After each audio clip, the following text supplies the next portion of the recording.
They see my disability, I see my ability.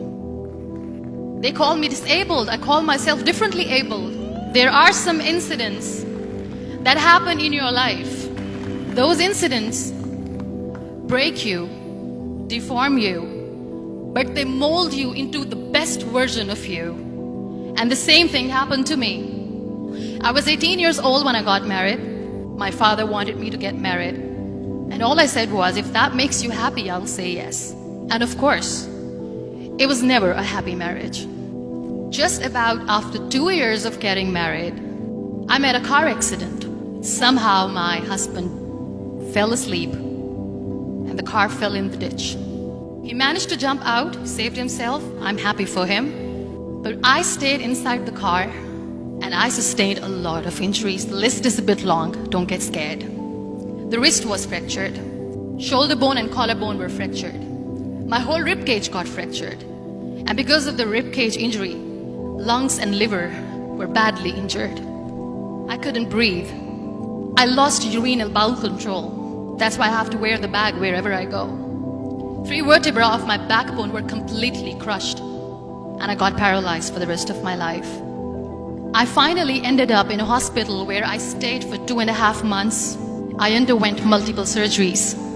One day, doctor came to me and he said, well, I heard that you wanted to be an artist, but you ended up being a housewife. I have a bad news for you.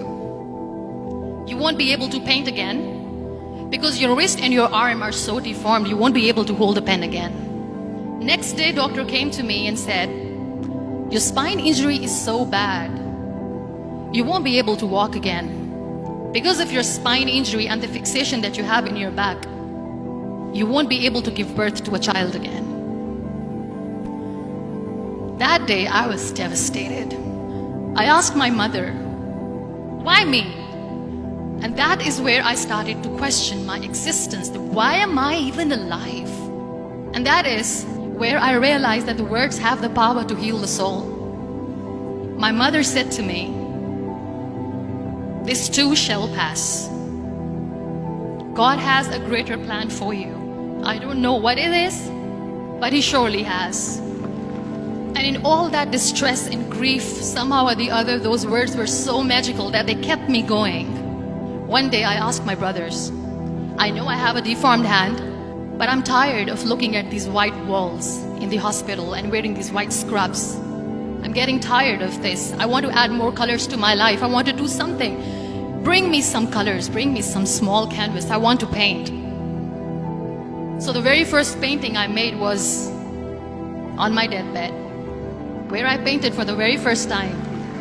It was not just an art piece or just my passion. It was my therapy. And then I was discharged and I went back home. And I went back home and I realized that I have developed a lot of pressure ulcers on my back and on my hip bone. I was unable to sit. There were a lot of infections in my body, a lot of allergies. So doctors wanted me to lie down on the bed straight for not 6 months, for not 1 year, for 2 years.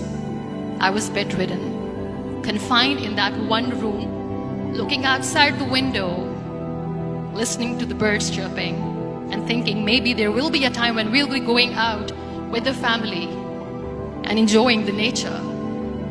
That was the time where I realized how lucky people are. That is the time where I realized that the day I'm going to sit, I'm going to share this pain with everyone to make them realize how blessed they are, and they don't even consider them lucky. That day I decided that I'm going to fight my fears. We all have fears. Fear of unknown, fear of losing people, fear of losing health, money. We want to excel in career, we want to become famous, we want to get money. We are scared all the time. So I wrote down one by one all those fears. And I decided that I'm going to overcome these fears one at a time. You know what was my biggest fear? Divorce. I was trying to cling on to this person who didn't want me anymore, but I said no. I have to make it work. But the day I decided that this is nothing but my fear, I liberated myself by setting him free. And I made myself emotionally so strong that the day I got the news that he's getting married, I sent him a text that I'm so happy for you and I wish you all the best. And he knows that I pray for him today.